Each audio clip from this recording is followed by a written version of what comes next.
Hello and welcome to the Ireland on the Fly podcast about the people and places of fly fishing in Ireland. This is a first for us this week as myself and Tom find out about catching mullet on the fly. It's a fish known as the Irish bonefish and not one that has been targeted a great deal, but maybe that's about to change. After all, if you're like our next guest, West Cork guide and angler David Norman, you could be landing 5 mullet on the fly in a single session in February on your 5 weight. If you're interested, stay tuned as David explains how and where to target the mullet in Irish waters. And Tom, it's very much a fish that has gone under the radar here in Ireland, isn't it? Yeah, good man, Dara. Yeah, it really is. And I was delighted when you were saying we'll come up with this one because it's a species that I really wanted to find out more about.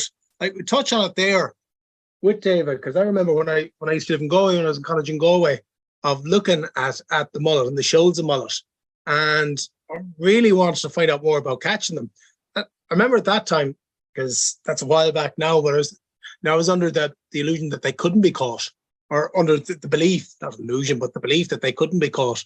And then a couple of years later, as I said, talk to guys. I remember first hearing about the Irish bonefish about 10 or 12 years ago, and that they could be caught. And then now we're at the next step. We're chatting to David. It's fascinating. It really is fascinating to hear him talking about it and how he targets them, isn't it? Yeah, exactly. And it's like any of these fish that, you have to put David puts the hours in and the time in. And, that's why we're speaking to people like David. And I know Richie Ryan has spoken about catching them as well. And well, I think what really kind of appealed to me about it is I always like the idea of catching fish like that kind of in the early season. It's not something you associate with, in a February, casting a fly rod on the salt, and that's what I love, that idea of it. Yeah, I mean, this has been a real eye opener for me too. I mean, I would have always thought, oh, mullet, you're out in midsummer. Yeah. And, poured on David at 5 there last week, in February. And it's something else you could do. It's another species you can target. And then talking to him, the ease of it, I asked him there, when he was talking about some of them, oh, you have to be in the kayak. And he goes, no, you can just go to the estuaries and, walk within reason. It's interesting to hear him talk about it as well. You can't be jumping up and down and running around after them either. To me, it just opens up another world of interest in terms of fly fishing and species that you can get.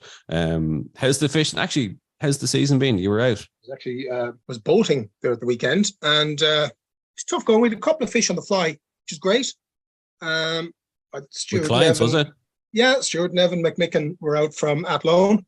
Evan is double qualified on the youth teams this year. He's fishing for them in the World Youths out in Bosnia, and he's fishing in the Home Internationals in Lincluedog over in Wales. So it was great to have him out, and he got a cracking fish there in the evening, which was great. So it's tough going. February is, as I've said, it's always tough.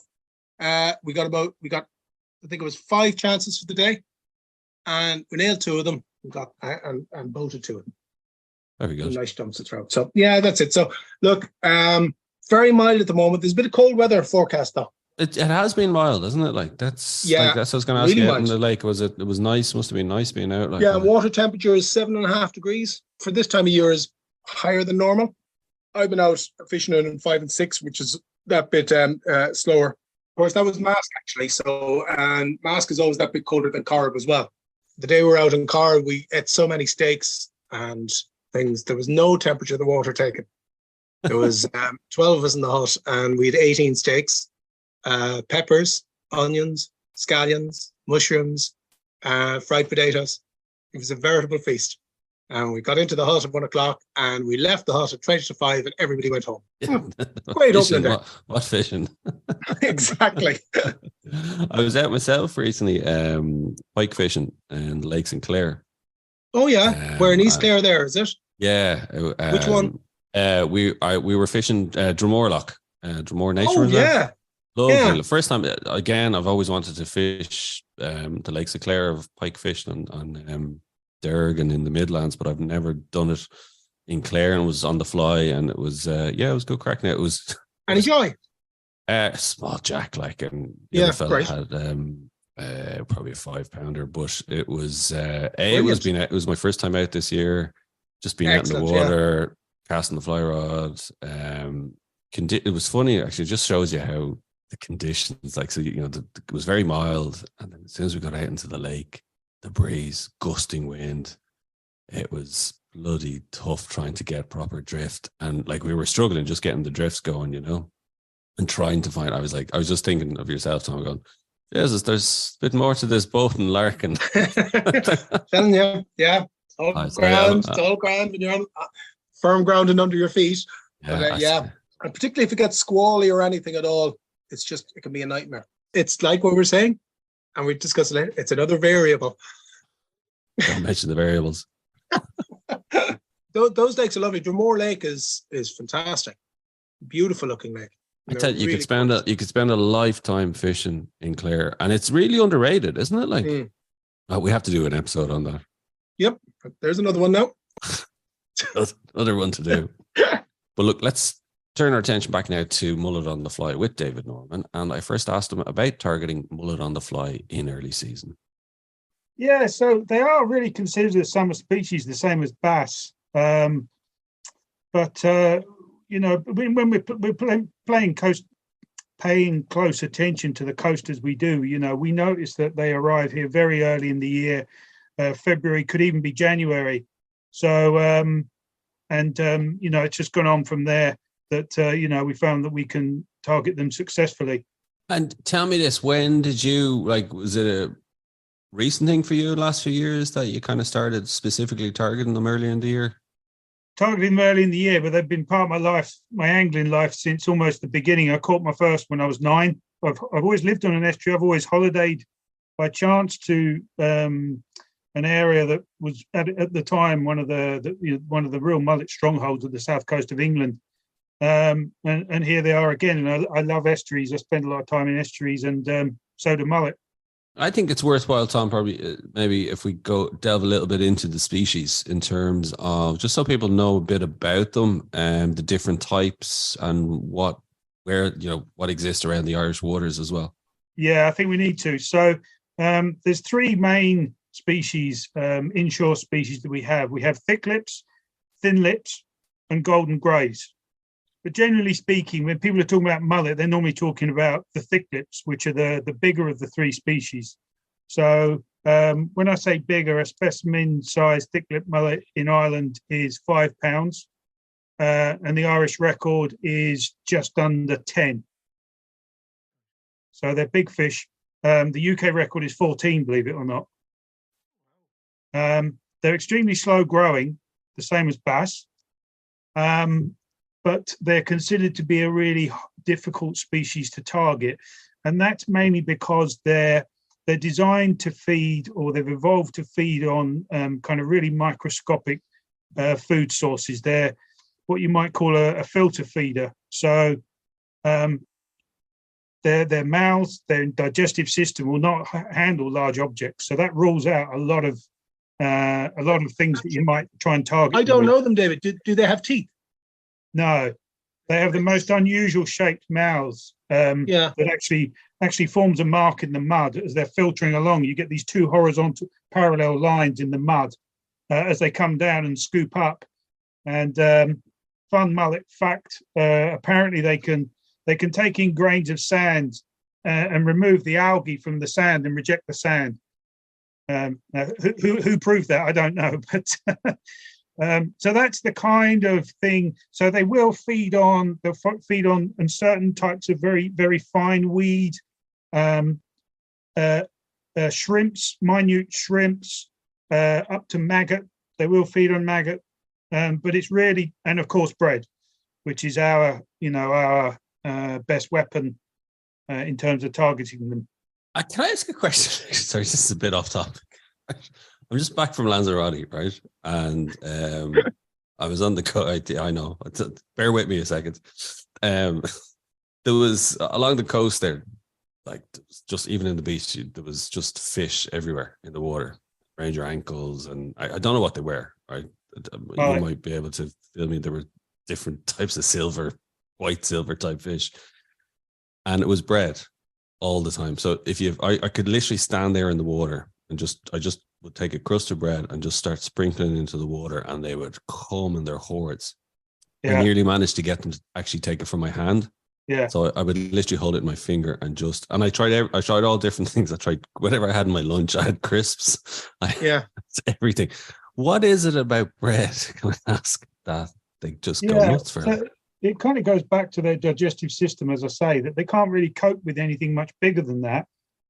It's something that's abundant. So mullet, they're pretty smart. Now you're seeing them there in huge numbers in warm water, which they like. But to delve a bit deeper into the Irish mullet, they differ in behaviour from estuary to estuary. So in some estuaries they're interested in bread, in some they're not. In some bays and areas they'll be interested in maggots, and some they're not. So you get this localised behaviour, which suggests the fishing are coming back to pretty much the same areas in the same shoals each year. Again, similar to bass. So yes, they love warm water, and there's one or two different species around the Mediterranean as well. But that's what you're seeing going on down there. But unfortunately, Irish mullet aren't quite as friendly as the ones you met. I couldn't believe it. And I'm raging I didn't bring the rod, the fly rod, because I have a little travel rod. Oh, did you not? God.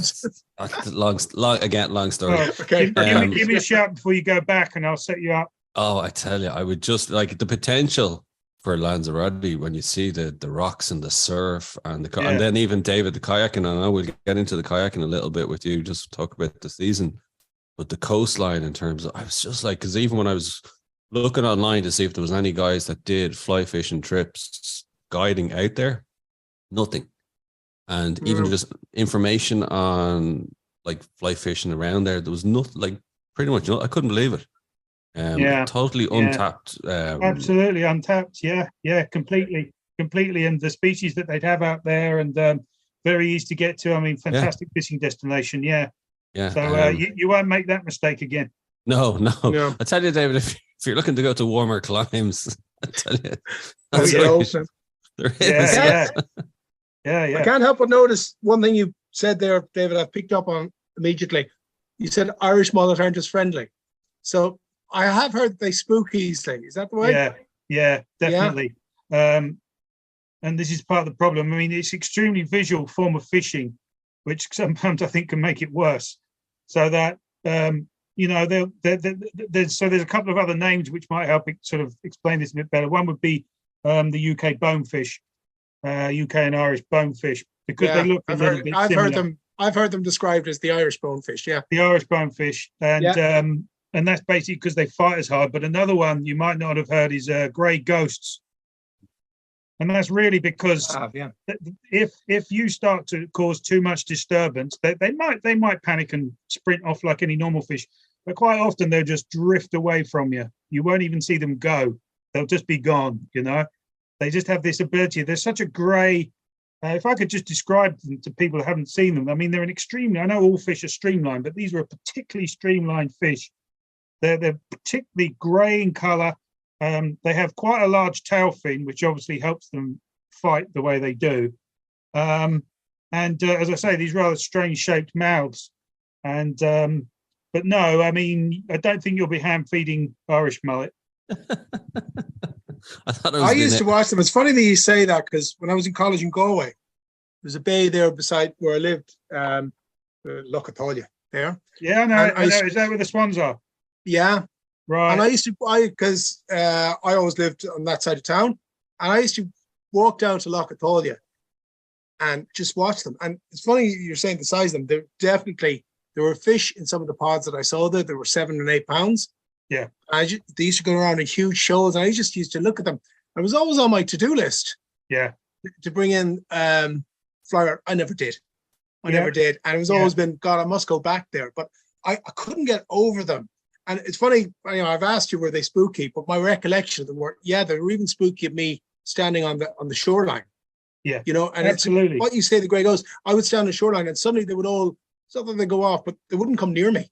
They're very susceptible to movement as well. I know with any fishing situation, but if you're silhouetted, then they just see that movement. And I know, like where I'm hidden, if they see the movement on my rod even, that's enough for them to just drift away. They may not panic, but they'll just drift away from you. But and this is a big but, if they become preoccupied with feeding, especially if it's on natural materials, like someone said to me, you can almost walk across the backs of them. So, Right. there are opportunities. Fly fishing, the fly setup would lend itself, you would think, to mullet because they're that spooky and they need that kind of gentle approach. And it's an ideal way of targeting them, isn't it? Like, yeah, definitely. I mean, I suppose range, people use like bombarded floats and all sorts of things to fish at range for them, with ledger for them, because of this spookiness. So you have got the challenge of presenting something to them without spooking them, of course. So, but yeah, arguably fly makes a lot of sense. even like I'm wondering up to now is kind of people just because they were so hard to catch, that people didn't target them specifically. But now maybe the more people kind of learn about it and the intricacies and how to actually do it, that I suppose twofold. One is maybe you'll actually get more people trying it, but then also will hopefully maybe it'll raise awareness of the fish as a species as well. That we'll have more appreciation of it, I think. It would be great to sort of dream of a time where they have a bit of legal protection and people appreciate them a bit more. I mean, they're such an underrated fish. They really are. You caught 5 last week, was it, David? Yeah. I've only done one trip this year so far as well. But that's a good, and this is what I like about breadfly. If the conditions are right and everything lines up, then that's the sort of day you can have. And if it's not the right sort of day, and if you don't fish very well, or if things just don't work out, you could blank. So the average trip is somewhere in between. And to me, that's kind of a reasonable return for my efforts. Now, obviously, I'm doing a lot of it, so you might have to throttle that back a bit. But the chance of a fish or two, if you do everything right and things line up, is, to me, that's about a reasonable level of challenge, isn't it? And what size were the fish you caught? That one that you saw the photo of, I'm actually going to start weighing some of the bigger ones, but I definitely think it was over 6. Nice. Pass. Yeah. I've had one or two that I think we're getting on for 7, but I don't know until I weigh them. And in terms of how do you go about targeting them? Do you have to go about a different way in terms of like early season versus summer season? Like this time of year, like how do you approach them when they're so spooky? Yeah. So I mean, first of all, it's finding them. So they tend to move. They move in and around the estuaries. So you have to put in the time to work out, like on a certain tide and wind direction, where are they likely to be? And doing what I do and living where I do, I get the time to go and do that. So, I will go day after day, even when the fishing conditions aren't right. And, over time, I've built up a pattern of movement for these fish. So then, it's a case of, how and where can I present a bait to them? And it's like any form of fishing, you just build up certain strategies that should be successful on the right day. Early season, the numbers, they're only just starting to grow. Is it like in terms of kind of the numbers that are coming in? Like, so is it that bit harder earlier in the season? Or no, you see, they could all arrive en masse. You could get a shoal of 200 to suddenly arrive. Wow. And and they can disappear just as quickly en masse. But as the weather warms up, they tend to stay for longer, and it's easier to kind of find them. And I mean, what they're doing is they go on this kind of daily commute where they're looking to get into the most shallow areas of the estuary they can to do this filter feeding on anything that's possibly small life forms that hasn't managed to hide itself as the tide floods in. So they're in the stickiest, muddiest parts of the estuaries, and in the wide open. So again, it's tricky. You're looking at, and we just touched on it there earlier on, are you looking at like targeting these with kayaks? I have done. Yeah, so it's quite possible to do from the shore, but like, is it? Oh, absolutely. Yeah. Absolutely, yeah. But you need to know where to get in and out of the estuary and where it's going to be firm, where it's going to be soft. Just basically points where fish might stop for a while on this commute of the tides that they do. Right. And as I say, every estuary is different, so you just need to put a bit of time in and see what they're like. And they are out on the open coast as well. It's just that we have more access to them in the estuaries, and as I say, they do They do like And to come here, spend a like, lot of time there. for example, when they're in estuaries, will they remain there, like moving in circles, or will they stay there longer? It sounds They're like what constantly you're saying there is moving. probably easier to target them in an estuary than it would be on open coastline. Yeah, definitely. Yeah. And, they're constantly moving, as is the tides. And, it's just a very dynamic environment. The tide's flooding in, they're coming in, they're feeding. They may drop out completely. It all depends how big the tide is, how much water's left in the estuary. Like a lot of things, the tide's going to play a huge role in it. Yeah, completely. Yeah. And there's all these complexities. And that's one thing that catches me, a freshwater landlubber. Yeah. You know? The variables. Yeah, Yeah. absolutely. So Yeah. what, then, for example, like, is a rising tide better, or is when the tide is flowing in the best time to target an estuary? Yeah, it could be. They will hold up on a dropping tide as well. But I think, as I say, the key thing to think about is that they want to get into the shallowest water they can, because that's where the richest nutrients are. So that's the key time. And then we can sometimes successfully target them when they're just milling around. You'll see a lot of surface activity from mullet, and I've in my own head, I try and determine whether they're feeding or frolicking. So they do a lot of frolicking. They do a lot of social stuff, and they'll do a lot of coming clean out of the water for no apparent reason. It's quite a visual spectacle, to be honest. So I take it at this stage, then you'd have a fair idea when they're frolicking as opposed to feeding. Yeah, and part of that is just by testing them. I mean, we are predominantly fishing with a bread fly for them. Is by far the more reliable method, especially considering everything I've said about them. I do fish for them with natural patterns as well. I get a few each year on those, but I haven't really established the reliability with that. But that's very much a possibility as well. Once given patterns, a guy from the north, and it was like a micro salmon fly. It was dressed on a treble. It was very small treble, like a small shrimp salmon fly. Yeah, absolutely. These would be the sort of the micro shrimps that I was talking to you about. Right. So then, like, already we're seeing this. There's quite an array of flies that you can be using for them. You're talking your bread fly, shrimp flies. Would you use maggot flies as well? Yeah, that can work definitely. Yes, if you can find huge piles of rotting seaweed where I think it's the sandfly lay their eggs. Right. As the weed decomposes, the eggs hatch into maggots, and combined with a big spring tide and a light offshore wind, this hatch, if you like, of maggots floating out across the surface, and in some areas the mullet will absolutely hoover them up. Wow. And all you'll see is mouths up on the surface, just sucking them down. That sounds fantastic. And so would it be like, let's say with trout, if you presented a bread fly to them, they won't look at it because they want a maggot fly? I think so in that situation. Yeah. I don't think they'd be much interested, but yes, no, in the absence of that, and the bread fly does a very, very similar job. Can I ask, when they're in that feeding frenzy, David, then do they spook less so? Yeah, spook less. You still have to be careful and keep your try and obscure yourself, and they're surprisingly not line shy. You can cast straight into the top of them, and if they're fixated on food, they're not really bothered. They'll swim around. They don't seem to be too concerned about fly lines or.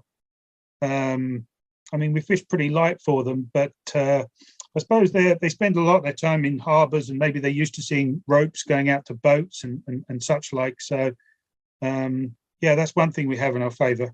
And so where you're casting when you see them, say, feeding there, that's the ideal, obviously, conditions when they're kind of less spooky like that and they're in the middle of a feeding frenzy.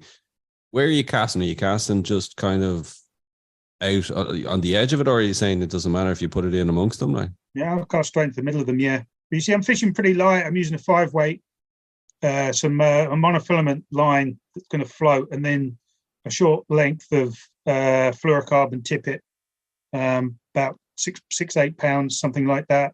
On a floater, yeah? Yeah, Yeah, Yeah. with a little. I have a little indicator up the line as well. In fact, Richie Ryan was very kind enough to show me his setup a few years ago, and I fish a variation of that. Of course, because Richie likes to target them as well, doesn't he? Like, He does, yeah. It does, yeah. Tell me, is it growing in popularity with anglers in terms of just a different type of species to target, or early season targeting, or? Well, there's been one or two guys in the UK, Colin McLeod in particular, who's put in, who's really put the time in with these. In fact, he's got an excellent book, coincidentally named Mullet on the Fly, by Colin McLeod. And I think at the moment that's probably the Bible. So if anyone's really interested, that's essential reading. So let's say if somebody was thinking of taking it up, you'd recommend that. That's a good book to pick up to help you just traipsing around the estuaries around Ireland. Well, you're still going to have to traipse around the estuaries, but the book will help. Yeah. Oh, well, I don't know. Some of the best fish I've heard caught have been caught in people's living rooms. Or pubs, I thought, Tom. Pubs, actually. Bar stools. Well, unfortunately, a lot of fish have ended up in people's living rooms and on bar stools, but that's actually maybe a good time to mention that these mullet have absolutely no legal protection. Yes, tell us a bit about that. I was very surprised when you mentioned that to me. Yeah. So this is an unlike bass. So they're very slow growing, the same as bass. But unlike bass, there's no legal protection for them whatsoever, and it makes them very vulnerable if they're running estuaries all the time. Now they're not considered really a food species, which is probably why they're still so abundant. They have a bit of a reputation for hanging around sewage treatment plants and such like. So you'd want to be very careful if you kept one. But one fish, I kept a fish once, and I actually thought it tasted better than bass. But you'd eat them at your own risk, really.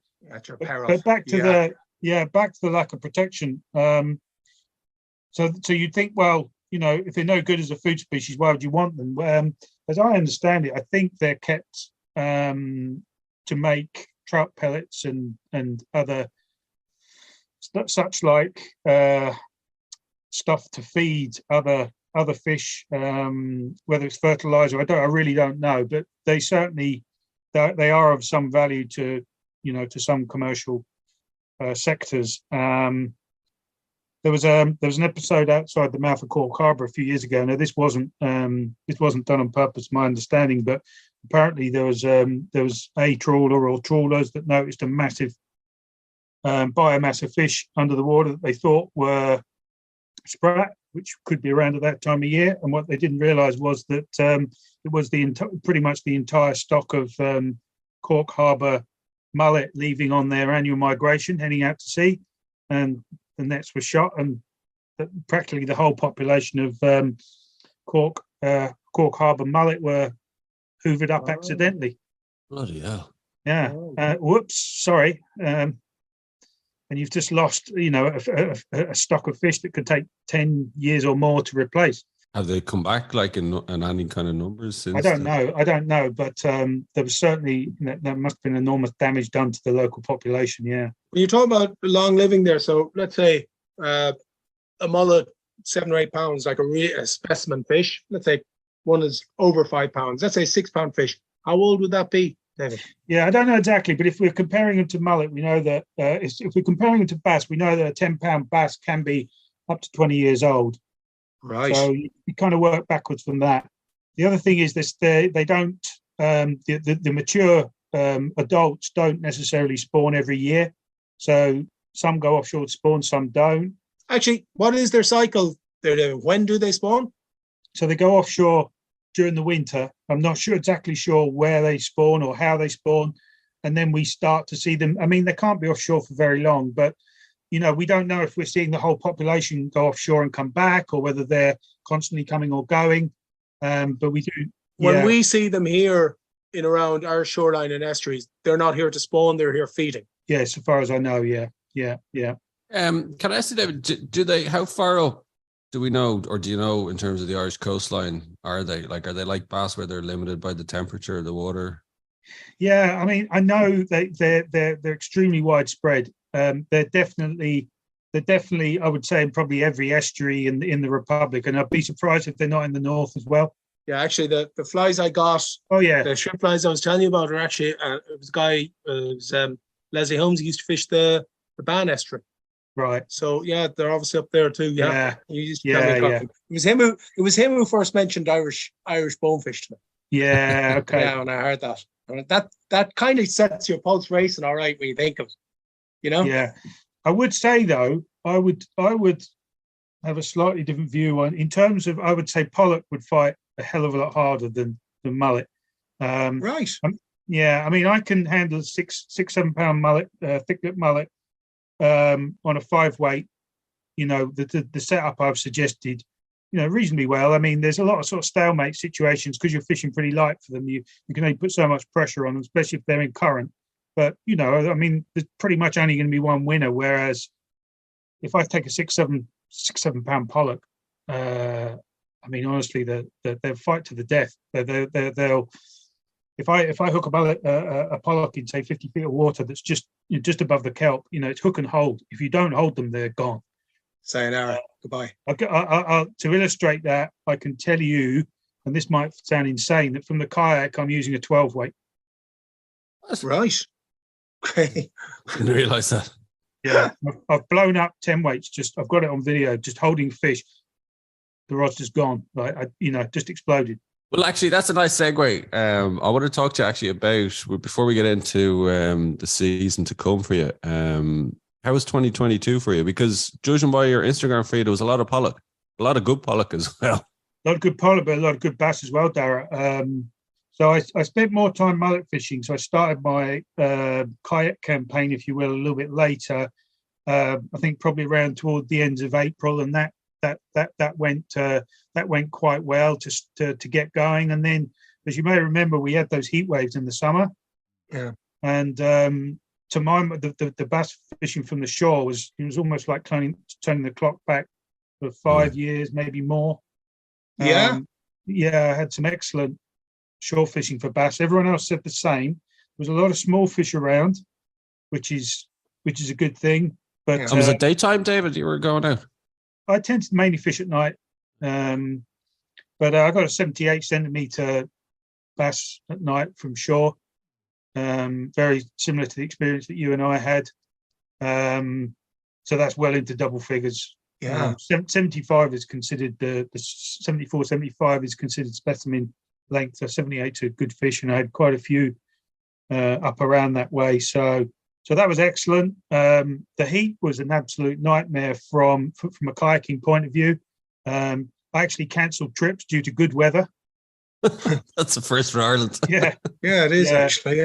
Yeah. So I need to change my strategy a little bit there. But actually, sorry, David. Just before you go on, tell me a bit more about that. Why does the good weather? Because I my impression always was like great weather on the coast, happy days, out you go. Yeah. Why is it bad? It was just becoming physically so uncomfortable, Dara, to be out there in the heat. There was not a breath of wind. You've got to be dressed in case you end up in the sea. Yeah. Actually, what do you wear? Actually, just nice way of answering. What do you wear when you're kayaking? Yeah. So the gold standard is a dry suit, but they can cost more. They can cost more than the kayak. Mm-hmm. There's various impracticalities around them. So I'm wearing kayak specific a wetsuit, a super light wetsuit. And that's the best solution I've found so far. But as I say, you can't be out there in shorts and t-shirt because if something goes wrong, even in the height of summer, it's just a matter of time before you become a hypothermia statistic. Because a lot of people seem to think that kayaking is just t-shirt and shorts. Well, that's up to them, but I won't be out there in t-shirts and shorts. I think it's very good that you've said that because people don't know and they just they imagine that it's that, but the danger of hypothermia should you get in. I mean, it's always there. You know? But just to put it into context as well. I mean, if you're paddling around a little secluded bay in 3 or 4 feet of water and you're not going any further, then fine, shorts and t-shirt, no problem. If you're doing what I'm doing, going like 2 miles down the coast and fishing under cliffs, you've got to be prepared for whatever can go wrong. And that's obviously near the top of the list.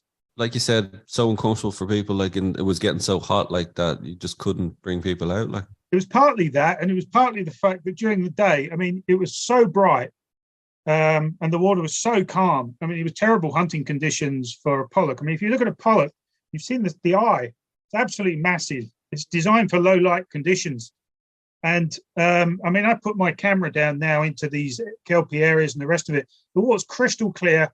Now, I don't think it's the heat that they're experiencing down there, but I just think it's really poor hunting conditions. So, you know, the evenings, I always think early mornings for bass, evenings for pollock. So the evenings really would be a better time to be out there where it starts to cool down a bit and the light levels start to drop. But, you know, but then the tides don't always line up with that. So you were catching some very good double figure pollock, weren't you? I got one, actually. I was talking to the IFI the other day. The 80 centimetre that I got, I didn't realise is actually a specimen size. So that, give or take, should be around 12 pounds. Wow. Yeah. And Nice. as I say, I think they outfight a pollock. And what weight rod did you catch that pollock on? Was that the 10 Put it in weight? 12, yeah. That was on the 12. Unless I'm in an area where I'll be fishing for bass and pollock, and I think the pollock will probably be slightly smaller, sort of shallower water. Well, then I'd fish with a 10 weight. But if I'm going into big pollock territory, then it's a 12 weight. 12 weight. And actually, just sorry, but I'm always asking this: what are you using? What line are you using? Let's say when you're at the pollock. So I'm using the fastest sinking line I can find. Right. I'm trying to get a fly down to fish, typically in about 50 feet of water. Right. Now they will track the fly up to almost up to the boat, and quite small trousers and stuff like that. Right. So it's fairly heavy metal stuff. Do you know what I mean? Oh, Yeah. absolutely. But when you feel the power of those fish, you know, it's all justified. Does it take away, like, is it a bit of effort in terms of you're getting the fly up to cast it again, you know, all that, like, and it's a heavy line? Is it? Sorry, I'm not painting a good picture. It's pretty heavy duty. You know, to be honest, you can do as much or as little casting as you like because the fish are basically underneath you. And then, you know, it all kind of moves on from there. But there's a fair bit of sussing out to do with that as well. I mean, even I can't tell from looking whether I'm going to, you know, until I've actually gone and fished it and put the time in, you know, I don't know exactly where I'm going to find those fish. It's a bit more easy to stand on the shore and look at the coastline, and you can map out where you're likely to pick up bass, and, you know, give or take, you're probably going to be not too far off. But it's really tricky to try and pinpoint where pollock are going to be. They can turn up in unusual spaces, and some of the best looking spaces have had too much angling pressure or commercial pressure or both, and they can be almost devoid of fish. So yeah, that's another variable in there. Oh yeah, but like I say to people when I'm doing workshops and stuff like that, I say to people, like, the conditions are changing by the second, right? Whether we can determine it or not, it's like light levels, wind speed, wind direction, tide. The list goes on. But isn't it also one of the reasons for the kayaking? It's gives you that bit more, another option in terms of you can get away from the shore a bit and explore absolutely. areas. Yeah, get into areas you wouldn't normally get into, cover a lot more ground. And it's just a fantastic experience. I mean, you've seen it. Just to be out there, just even looking back at the coast is just, I just love being out there, you know. And luckily it you know, provides some pretty incredible fishing at times as well. So yeah, that's what like. What was the bass fishing from the shore? Was it was daytime last year? Was it as good for anglers? Like, because I know last few years, I know it had been getting difficult, like, but even daytime bass fishing was picked up, like. Yeah, I think generally across the board there, it was generally reckoned to be a very good season. But that doesn't mean to say, like, things are good in the world of bass. Like the IFI issued a very interesting report on their studies, 2 years worth of studies that they did recently. And one of the things that they said was, look, there's a lot of young fish around, so that's good. But the bigger fish aren't surviving to the sizes that they should. So, you know, it's I think we had a good summer because the conditions are good, but it doesn't mean to say that everything's well in the world of bass, you know. And can we put our finger on why they're not surviving? Well, here's an interesting thing. We did. There's always been quite a lot of tagging going on, and as you'll know, there's no commercial fishing for bass in Irish waters. Most anglers are fishing catch and release. So the burning question is, where are the fish? And why are they not here in the numbers and the sizes that we'd hope they would be? Well, one very revealing tagging episode was reported from last year, I think it was, that a fish tagged in Wexford was caught by a commercial French boat off the coast of Brittany. So it shows you from that they can move outside of our jurisdiction to where they can be commercially targeted. But there could be a lot of other things going on. They're going to be following bait sources and moving in relation to changing water temperatures and so on. It's really, really hard to tell. But so on that, like generally, I thought they didn't go that far. Was it like from the coast? Well, I suppose that tagging incident shows that they do. I mean, there was another tagging. I think it was a thermal tag that the fish tagged in Wexford. Something like went across to the southwest approaches of the English Channel, which is where fish are hoovered up every autumn by the commercials, the European commercials. So it spent some time in that area. It then went down to Brittany again, back to Wexford. I mean, they can travel vast distances. Because that's the next question I have for you then, is commercial fishing for them is not banned in France, UK, is it? Or no, Ireland's the only country in Europe that has no commercial bass fishery. So on the one hand, it's enlightened, but at the same time, do fishermen kind of feel like their hands are tied because suddenly all these French, English, whatever, Spanish boats are kind of on the edge of the water of the territory and are hoovering up the bass, like you said? Well, I suppose it's better that they're on the edge of the territory than in the territory. Yeah, the tagging is proving that they actually move a hell of a lot more than we think they do. I mean, that's just one maybe not explanation, but that's just one sort of theory that it is possible that they can. Well, where are they going if we consider everything that's been said? So. Has there ever been any moves afoot to try and force other countries to introduce a ban on commercial fishing for bass, or would that just be no way? Well, I suppose I don't know. I don't know the answer to that, to be honest, Dara. I mean, no, I don't know. I suppose it's down to each individual country and how they feel about it. But I mean, don't forget, it's not. No one's forcing Ireland to have a no commercial take. It was taken. The decision was taken by Ireland to protect its number one sport fish and its reputation as a sport fishing destination. Once kind of April kicks in, do you kind of then just focus more now on the bass and pollock for the rest of the season? Is it, or? Yeah, pretty much. And the pollock gets better right up until Christmas. If you can get out, we had a terrible autumn going back to 2022. We had a terrible autumn. I couldn't get out on the water for about 6 or 8 weeks, I think it was. It was just storms constantly. Right. I managed to get out for 1 week before December, and the fishing was just lights out. So I've pretty much got a 9-month season here. And I'm fascinated by this as well, as the way the summers are going with the heat waves and the drought. And I think the danger is that the rivers will be getting so low, that salmon angling will become next to impossible over the summer in the coming years and future, and that as a result, people will naturally turn to the coast. Are you seeing any of that? Are you seeing kind of more of a turn in the hotter conditions? People are heading out to the coastal waters to try their hand. I haven't yet. I mean, I'm seeing the coastline getting way busier now with tourists than it ever was. I mean, we had a couple of crazy years during lockdown, but that doesn't seem to have gone away. I don't know. I suppose Ireland's just becoming a busier place, but I mean, there's places I just have to avoid now in the middle of summer because I always have done to a point, the real meccas, but pretty most of the beaches now are becoming pretty busy in the summer, and with the road network down to these beaches and that, it wouldn't be the best, and there wouldn't be that much parking, and so but luckily I can work around that. But certainly generally busy. Whether we would be getting busier with freshwater anglers, but I can see what you're saying. But let's hope it doesn't come to that, eh?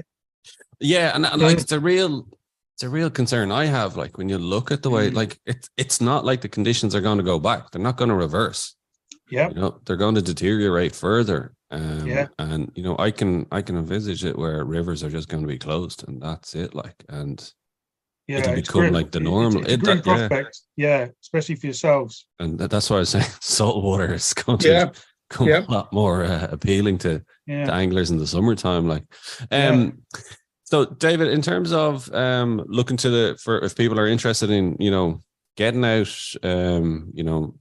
I hope they've learned a bit about the mullet for themselves to try their hand at. But if they wanted to do a bit of guiding for bass or pollock down in West Cork, they get in touch with yourself about it. Yeah, absolutely. It's just Angling Adventures West Cork, Facebook, Instagram, the website anglingadventureswestcork.ie. Just Google out Angling Adventures and Angling Adventures West Cork, and you'll find me. And get in touch. And everything is kind of a bespoke. I don't really have set trips. I have a general idea around a trip, and then if someone gets in touch with me, then we discuss what their angling background is, what they're looking to do, and then I try and line them up with the right set of tides that suits their dates, and we kind of build a trip that way. So it's a lot of fun. It comes down to the variables, like sounds excellent. It's my job to narrow down the variables, Yeah.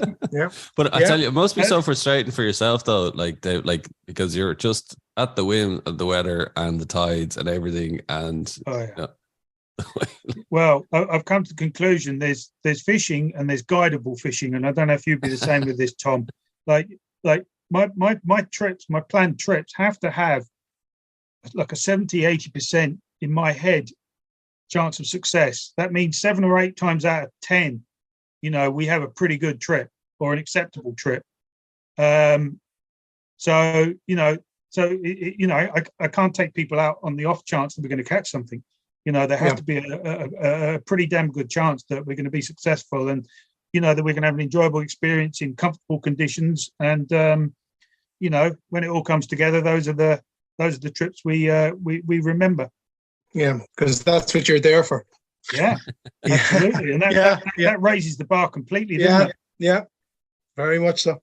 Final question, David. I don't know if you had a chance to have a look. We like to ask everybody their most memorable fish on the fly. Yeah, I saw that. Yeah, I've got a bit of a cheeky answer for you here. I'm going to say any West Cork pollock. No. Okay, now you got to give us some specifics now. Go on, give us one. Because that's just far too many memories. Well, okay. See, I'm not really from a fly fishing background. I've come to fly fishing quite late in life. Most of my sort of memorable fish or even lost fish would have been coarse fish or lure caught fish, so on and so forth. So, I'm in that early stages, I suppose, really, and it's pollock and mullet. I suppose you could say the first mullet I caught on a natural pattern was actually a thin lip mullet on a what was called a flexi worm, and that's a fly. That's one of Colin McLeod's flies, but I didn't even know Colin at the time. It was only through that capture that I met Colin. So, right. How's that? Is that all right?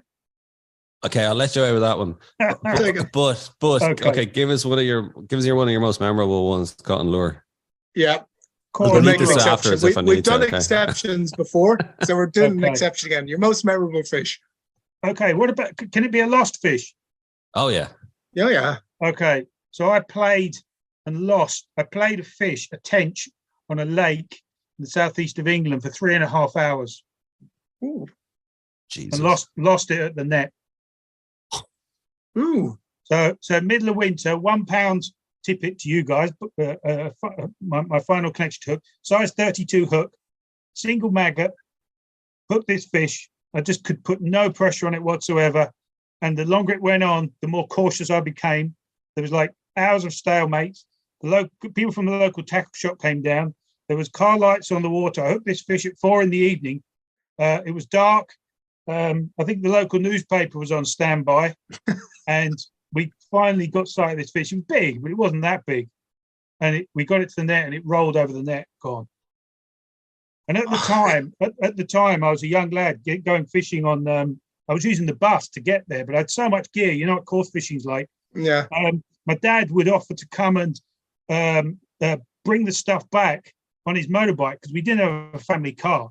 So I had to explain to him at 7:30 on a Saturday evening, pitch black, that he had to get on his motorbike and travel the hour to the lake I was fishing at to pick my gear up. And I was telling him the story about the lost fish, and he really wasn't interested. And you didn't even catch it. No, I saw it and lost it. Yeah. Ah, But 3.5 hours. There's no exaggerating in that. What exaggeration in that? 4 till 7:30. Your arms and shoulders must have been. yeah, I Yeah. could see why that stick in your memory. Yeah. Yeah. Well, But, thank God you went. Thank God you went to fly fishing instead. Yeah, exactly. I don't take any chances now. That's why I use a 12 weight. 12 weight, yeah. God, if you were playing something for 3.5 hours on a 12 weight now. Well, you're talking tuna territory, aren't you? And we have big tuna here as well, but maybe that's another episode. Ooh, yeah. We're getting exotic now over here, like, aren't we, with our species? Well, that's my dream. I thought we were getting That's the exotic with upside. mullet. This is the upside. My dream upside of climate change is that we get more, say, small tuna species coming inshore. They are around, but they're way offshore.